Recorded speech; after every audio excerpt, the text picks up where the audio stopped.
3월 4일 금요일 글로벌 마켓 헤드라인입니다. 미국의 실업수당 청구 건수가 21만 5천 건으로 역대 최저 수준에 근접했습니다. 미국의 2월 ISM 비제조업 PMI는 56.5로 예상을 하회했습니다. 파월 연준 의장은 3월 25베이시스 포인트 금리 인상을 지지한다고 반복해서 언급했습니다. 파월 연준 의장은 너무 낮은 금리는 더 이상 경제에 적절하지 않다고도 말했습니다. 투자은행 에버코어 ISI는 연준이 올해 금리를 6차례 인상할 것이라며 3월 빅스텝 가능성은 희박하다고 전했습니다. 러시아가 1998년 이후 처음으로 채권 이자를 지급하지 못할 수 있다는 우려가 제기되고 있습니다. 세계 3대 신용평가사가 러시아의 국가 신용 등급을 정크, 즉 투자 부적격 수준으로 강등했습니다. 터키의 2월 물가 상승률이 54% 폭등하며 20년 만에 최고 수준을 기록했습니다.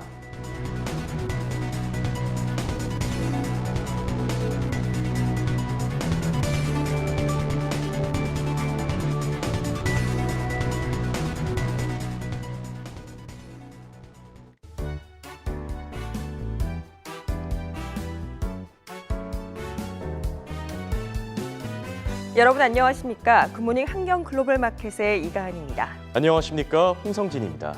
전일 뉴욕 증시는 제롬 펄 연준 의장이 금리를 0.25%포인트 인상하는 것을 지지한다라고 밝히면서 불확실성 해소에 일제히 반등에 나섰는데요. 오늘은 다소 불안정한 모습을 보이고 있습니다.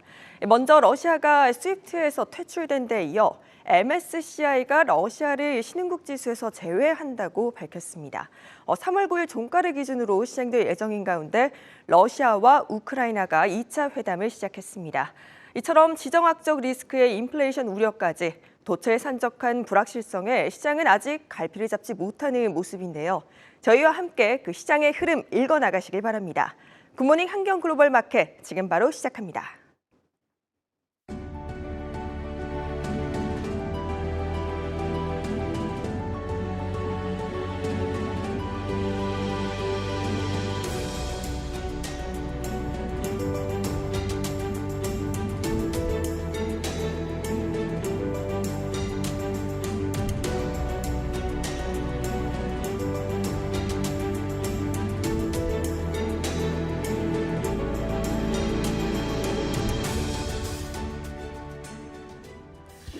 혼조세로 출발한 뉴욕 증시 지금 3대 지수 모두 하방 압력을 받고 있습니다. 다우 지수가 0.27% 약세로 33,800선에서 움직이고 있고요. S&P 500 지수 역시 1.63%로 1% 넘는 낙폭을 기록을 하고 있습니다. 특히나 기술주 중심의 나스닥 지수가 하락폭이 큽니다. 현 시각 0.62%, 저점보다는 올라와주면서 4,360선. 나스닥 지수 13,500선에서 움직이고 있습니다. 이 국제 정세의 불안 속에 유가가 배럴당 115달러 선을 넘어서면서 고공행진을 이어갔었는데요. 오늘은 다소 안정을 찾아가고 있습니다. WTI가 2.5% 하락하면서 107달러 선에 움직이며 110달러 선을 밑돌고 있고요. 오늘 브렌트유는 2.26% 하락하면서 역시나 110달러 선 기록을 하고 있습니다. 지정학적 긴장 고조에 이달 초 1.68% 수준까지 떨어졌던 국채금리 오늘 다시금 올라와주고 있습니다. 2년물 1.85% 오르고 있고요. 10년물 국채금리가 0.75% 떨어지면서 1.85%, 1.8%대 수준까지 안정적인 모습을 보여주고 있습니다. 국채금리의 경우 가격과는 다소 별개로 움직이죠. 이는 투자자들이 현재 극단적인 위험 회피 심리에서는 벗어났다는 것을 의미합니다. 이처럼 불안정한 시장 속에 어떤 업종이 어떤 특징적인 종목들이 보일까요? 전가한 캐스터가 준비했습니다.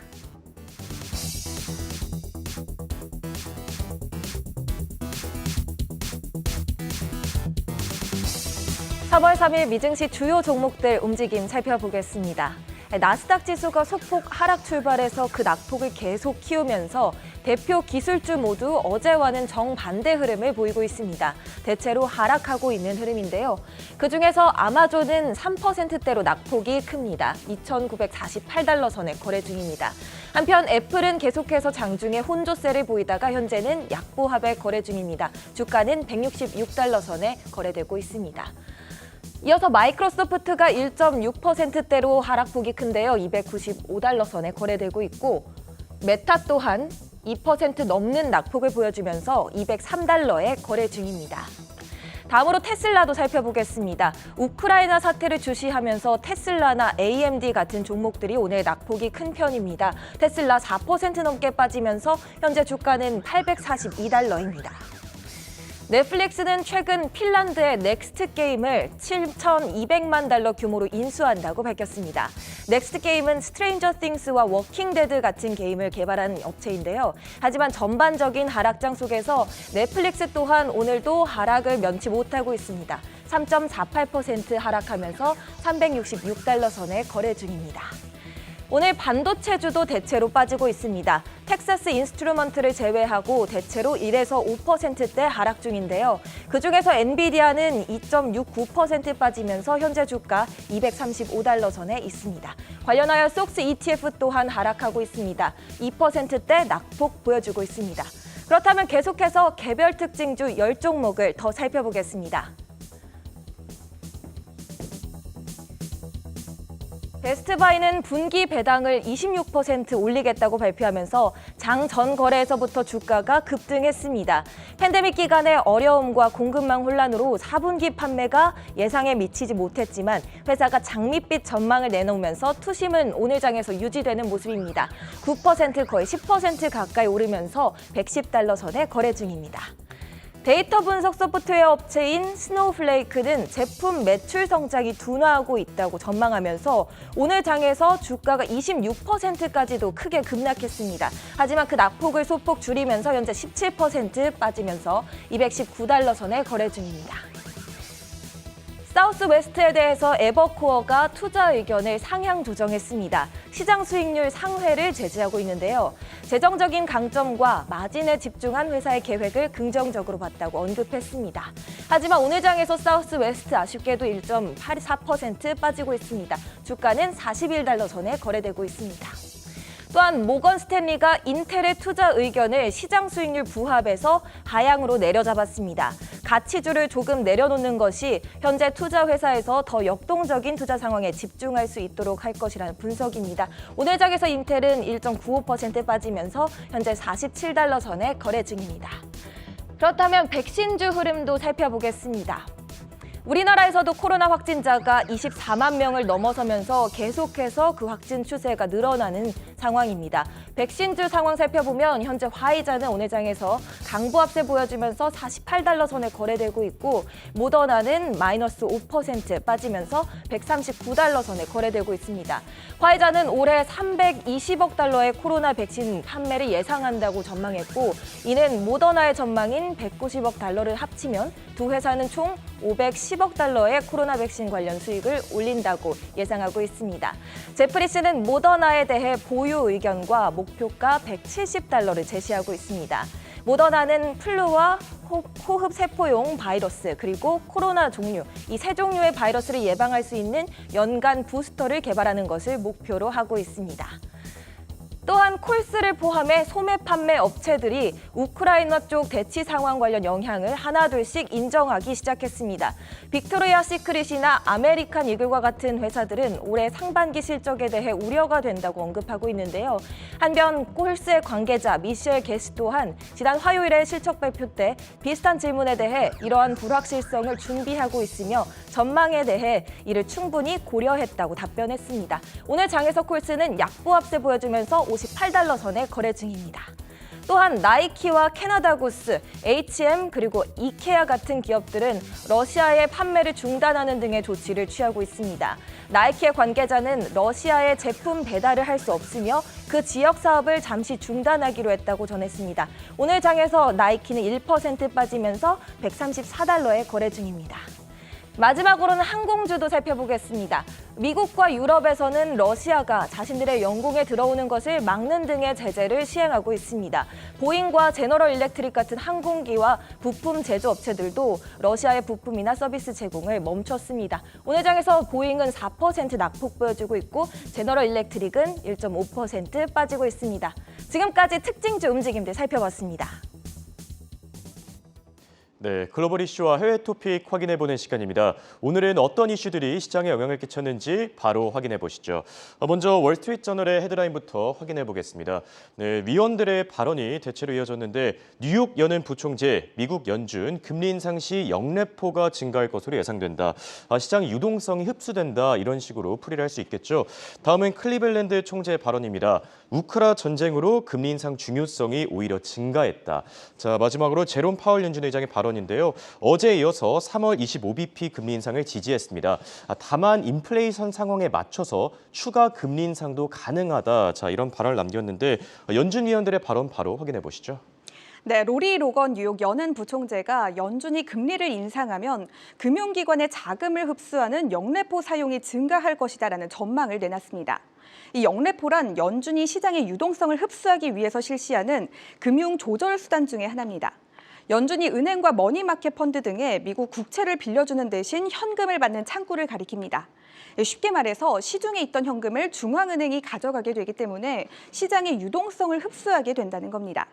연준이 금리를 올리면 은행들은 예금 금리를 머니마켓 펀드보다 적게 올리게 됩니다. 따라서 자금은 은행에서 머니마켓 펀드로 흘러들어갈 가능성이 높아집니다. 최근 미국의 단기 자금 시장은 연준의 영레포로 인해서 하루에 1조 5천 달러 이상씩을 꾸준하게 예치하고 있습니다. 사실상 연준의 기준금리의 하단 역할을 하는 영레포 금리는 현재 0.05%로 설정이 되어 있습니다. 네, 연준 위원들의 금리 인상과 관련된 평가와 분석 확인해봤고요. 다음은 CNBC 헤드라인 확인해 보겠습니다. 네, 국제유가 그리고 경제 지표들이 올라와 있습니다. 국제유가 레이먼드 제임스는 120달러에서 130달러, JP모간은 185달러를 전망했습니다. 자, 그리고 경제 지표들이 나와 있는데 미국의 주간 실업보험 청구 건수 21만 5천 명으로 집계되면서 예상치를 하회했습니다. 보통 경제 지표는 예상치를 상회했을 때 시장에 긍정적으로 작용하는데 실업보험 같은 경우에는 오히려 반대로 예상치를 하회했을 때 긍정적으로 나오고 있고요. 어제 ADP 민간 고용 부분에 이어서 오늘도 고용시장이 어느 정도 회복됐다 이런 식으로 볼 수 있겠습니다. 자, 반면에 4분기 비농업 생산성이 전분기 대비 6.6% 오르는데 그치면서 예상치를 하회한 상황인데요. 국제유가 심상치 않습니다. 150달러가 아니라 이제 185달러인데 제가 알기로는 최보아 캐스터 운전하고 있는 걸로 알고 있는데 기름값 걱정이 만만치 않지 않습니까? 요즘 제 가장 큰 걱정이 기름값입니다. 아마 우리 시청자분들도 비슷하실 것 같아서 두 번째 뉴스는 국제유가로 준비를 해봤습니다. 이 국제유가가 120달러에서 130달러까지 충분히 오를 수 있다는 의견이 나왔습니다. 미국의 금융회사인 레이먼드 제임스는 원유 공급과 가격 사이의 탄력성을 근거로 들었습니다. 공급이 1% 줄어들면 가격이 5%가량 올라가기 때문에 현실화 가능성이 높다고 덧붙였습니다. 러시아는 하루에 생산하는 원유 1,000만 배럴 중에서 700만 배럴을 수출해왔습니다. 전 세계 원유 공급량의 7%에 달하는 수치인데요. 이 공급이 끊기면 국제유가가 전쟁 전보다 30달러가량 더 뛸 것이다라고 전하기도 했습니다. 특히 러시아산 수출 원유 700만 배럴 중에서 350만 배럴은 유럽으로 향하고 있기 때문에 타격이 불가피하다라고 말했습니다. 이와 관련해서 JP모간은 현재의 사태가 지속된다면 무려 185달러 선까지도 본다라고 단언했습니다. 현재 WTI는 109달러 선에서 브렌트유는 111달러 선에서 거래되고 있습니다. 네, 지난해만으로도 JP모건이 이제 150달러를 예상했었는데 벌써 185달러까지 올린 점 참고하시기 바라고요. 다음은 블룸버그 헤드라인 확인해 보겠습니다. 네, 이번에는 전문가들의 발언이 이어졌습니다. 니콜라스 콜라스 월가의 투자 전략가죠. 국제유가 급등으로 경기 침체 유발 가능성이 커졌다. 자, 그다음에 제레미 시걸의 발언입니다. 우크라이나 전쟁과는 별개로 공격적인 금리 인상이 필요하다. 대표적인 월가 강세론자로 알려져 있죠. 자, 마지막으로 러시아 1998년 위기 이후 채권이자 미지급 가능성이 커졌다. 그러니까 채무 불이행, 즉 디폴트 사태를 맞이할 수 있다. 자, 이런 경고가 나오고 있습니다. 다시 한번 국제유가 상황 조금 더 심층적으로 보시죠. 네, 앞서 전해드렸죠. 이 국제 유가가 끝을 모르고 날아오르고 있습니다. 하지만 이런 현상이 경기 침체를 유발할 수도 있다라는 분석이 나오고 있습니다. 니콜라스 콜라스는 통상적으로 1년간 유가가 100%가량 상승한다면 어김없이 경기 침체가 촉발됐다라고 설명했습니다. 이 콜라스는 1990년의 걸프 전쟁, 2000년의 닷컴 버블, 그리고 2008년의 금융 위기를 유가가 급등했던 사례로 들기도 했습니다. 이 콜라스는 유가의 오름세는 경제에 다양한 영향을 미치겠지만 가계 예산을 급격하게 압박할 수 있다는 점에서 가장 큰 문제가 된다라고 진단했습니다. 하지만 또 다른 시각도 존재합니다. 이 유가가 크게 오르면서 단기적이지는 않아도 장기적으로는 미국 경제가 확장될 것이라는 평가도 없지는 않습니다. 이 JP모간은 유가가 상승 국면에 접어들었다는 사실이 가계 저축으로 이어지고 또다시 소비량을 유지하는 데 도움이 될 수도 있다라고 생각한다고 밝혔습니다. 또 전체 가계는 최근 몇 년 동안 코로나19 팬데믹 이전에 비해서 과도한 예금을 보유하게 됐는데 이는 향후 몇 년 동안 석유와 천연가스가 50%가량 폭등한다고 해도 감당할 수 있는 수준이다라고 덧붙이기도 했습니다. 네, 국제유가 상승세가 지속되는 가운데 경기 침체가 실제로 일어날 수 있다. 자, 이런 전망도 나오는 점 참고하시기 바라고요. 마지막으로 마켓워치 헤드라인 확인해 보시죠. 네, 미국 연준 베이지북. 자, 미국의 기업들이 몇 달간 추가 물가 상승이 있을 것으로 예상했다. 자, 그다음에 에버코어 ISI는 올해 6차례 금리 인상이 예상된다. 3월 50bp 가능성은 희박하다. 자, 연준의 빅스텝 가능성은 조금 낮게 본 거고요. 마지막으로 터키의 2월 소비자 물가 지수 엄청난 수치네요. 전년 대비 54% 폭등하면서 20년 만에 최고 수준을 기록했습니다. 자, 다시 돌아와서 베이지북 상황 한번 보시죠. 8차례 1년에 이제 발표를 하는데 연준은 어떻게 미국 시장을 보고 있습니까? 네, 연준의 경기 평가 보고서인 베이지북에서 미국의 경제 활동이 1월 중순 이후에 완만한 속도에서 보통 속도로 확장됐다라고 평가됐습니다. 구체적으로 살펴보면 제조업은 완만한 속도로 증가했습니다. 모든 지역에서 공급망 차질 문제와 낮은 재고가 계속해서 성장을 억제했습니다. 에너지 부문도 완만한 성장을 보였습니다. 이 노동시장에서의 고용은 완만한 속도에서 보통 속도로 올라섰습니다. 앞으로 6개월간의 경제 전망은 불확실성이 짙어질 가능성이 높지만 그래도 대체로 안정적이고 낙관적이었다라고 설명했습니다. 물가와 관련해서는 강한 상승세가 여전하다라고 평가했습니다. 심지어 일부 지역은 물가 상승세가 가속화되고 있어서 우려를 자아내고 있다는 분석입니다.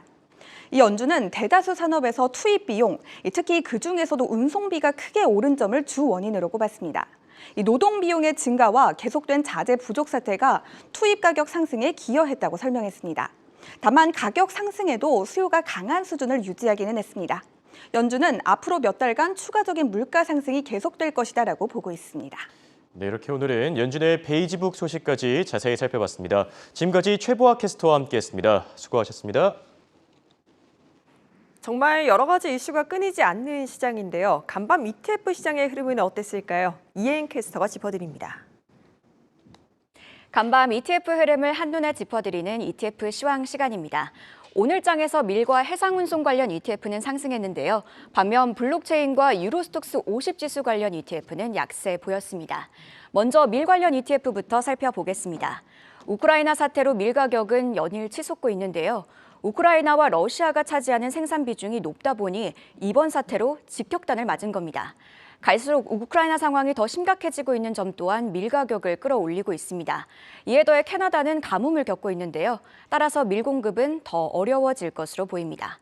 오늘장 밀 가격 약 7% 올라 14년 만에 최고치를 경신하기도 했는데요. 이렇게 밀 가격이 오르자 밀 ETF도 상승했습니다. 티커명 WAT인 테우크리엄 위트 펀드 살펴보겠습니다. 테우크리엄에서 운용하고 있는데요. 밀 선물 가격을 따라가고 있습니다. 현재 15.09% 오르고 있습니다. 다음으로 해상운송 관련 ETF 체크해 보겠습니다. 해상운송 역시 지정학적 위기에 큰 영향을 받고 있는데요. 뉴욕타임스에 따르면 해운비 또한 치솟을 것으로 예상됩니다. 러시아 하늘길은 이미 막혔습니다. 각국이 러시아 항공기의 비행을 금지하고 있기 때문인데요. 이외에도 주요 운송로인 흑해 또한 혼란스러운 상황입니다. 현지 시각 2일 러시아는 흑해 주요 항구인 헤르손을 점령하고 흑해 연안 도시들에 대한 공격을 강화했는데요. 상황이 이렇다 보니 해운비가 2배 혹은 3배까지 급등할 수 있다는 전망이 나오고 있습니다. 이런 상황을 반영하듯 해운 관련 ETF도 오늘장 오르고 있습니다. 티커명 BOAT, 보트인 소닉쉐어스 글로벌 쉬핑 ETF 살펴보겠습니다. 소닉쉐어스에서 운용하고 있는데요. 글로벌 해운사를 추종하고 있습니다. 현재 2.46% 오르고 있습니다.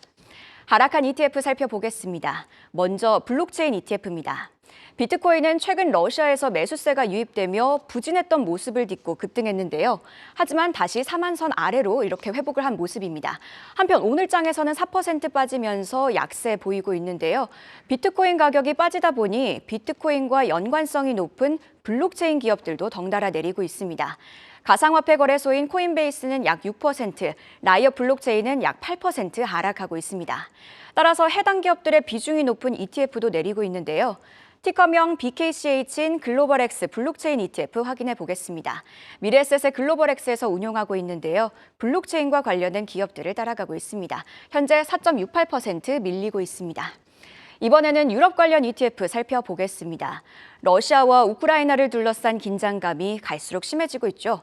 러시아는 주요 요충지인 헤르손을 점령했는데요. 우크라이나에서 두 번째로 큰 도시인 하르키우에도 폭격이 이어지고 있습니다.